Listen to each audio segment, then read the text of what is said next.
Alright everybody, it is Tuesday, October 11th, and I'm going to bust down a little Asian session analysis for GJ just for the next 24 hours or so. So first off, let's jump over to forexfactory.com, just kind of check out what type of news events we got going on. So we do have some GDP news overnight, London session. I'm not going to be up for that.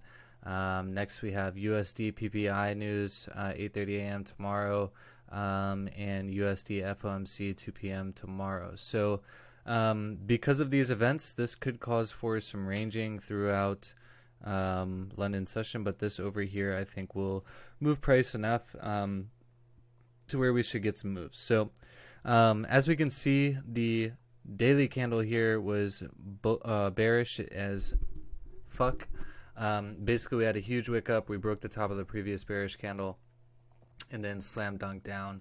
And with this being said, I do think that even though it's a small wick here, momentum should carry us up probably for a little pullback and then down ultimately. Who knows how far and what to, but let's try and figure that out here now. So I'm just going to mark up this would be a daily resistance now, and then we'll go ahead and mark up this right here as well. So that's going to be a daily resistance and a daily support. So that's where we're going to start. So now that we're at 4 hour here, we can see that this is most recent daily or 4 hour resistance, and here is 4 hour support, which is kind of closed below it. But we'll just put it there because we're probably going to get some more information here on the hourly. But overall, I think we could target down here 155.839. Just based off of what we're looking at here on the 4 hour due to this super strong bearish candle here. And same type of thing, we should see some sort of wick up and then some sort of, candle form heading down if this is going to respect what we are anticipating based on bearish movement here. So let's check this out further on 1 hour now. So now we come to 1 hour and we can see that we have a 1 hour support here, which is aligned with that 4 hour support as well. And we have 1 hour resistance way up here. 1 hour candle is closing here in about 45 seconds. So it looks like, we're going to have an updated 1 hour resistance right there. So kind of in like a little range here already, maybe anticipating the news to come in. So here is a 30-minute, support resistance level here. And then we have a 30-minute support and resistance level here. So exactly right, actually, we are in a current range.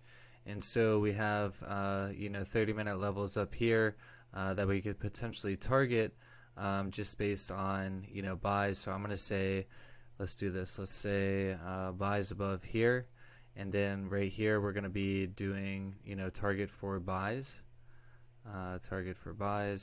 And then here, we're going to be looking for, sells below here. And then let's see where we can target for some sells. Okay, maybe not sells below there.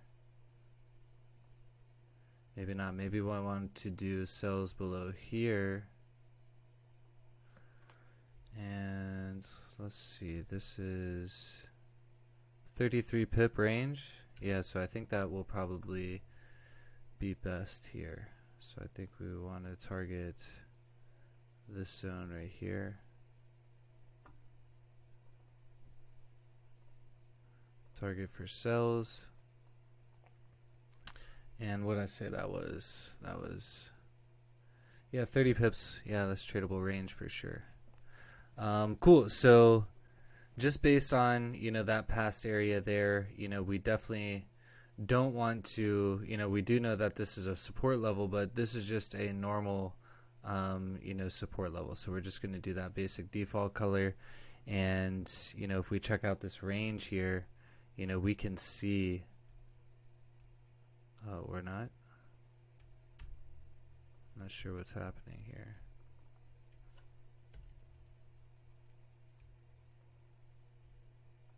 Okay, now this thing is being all wacky. Yeah, so that's only 12 pips. It's not enough. So we definitely want to see it, sells below 159.665 is definitely going to be key, to target 159.281 and probably move, further south based on that. We do have some clean traffic going down. So we should be able to drop further than there, but that's just going to be the immediate target. And then over here, buys above 162.38 with the target up here 162.494. So I'm going to anticipate price to not move that much unless news really pushes it. I mean, that's 220 pips. So let's bust this down. Yeah, I mean, even 15 minute, if we look at 15 minute, target all the way up here. So yeah, screw it. We'll just stay aligned with 30 minute. Obviously, if you enter, either of these positions, you're going to want to secure at some point. Probably not going to want to hold the whole position open all the way until the targets are hit. I would recommend securing, putting stops at entry, running a risk-free trade, so that way you're comfortable with letting it move because you have secured some and you have stops at entry. So that's going to be the analysis for today. Buys above here, sells below there, target for sells, target for buys. Boom. Hit me on Twitter, hit me on Telegram. If you have any questions, if you want me to check out your analysis and give you feedback, and we'll catch you on the flip side. Stay safe, stay strong. See you tomorrow. Peace.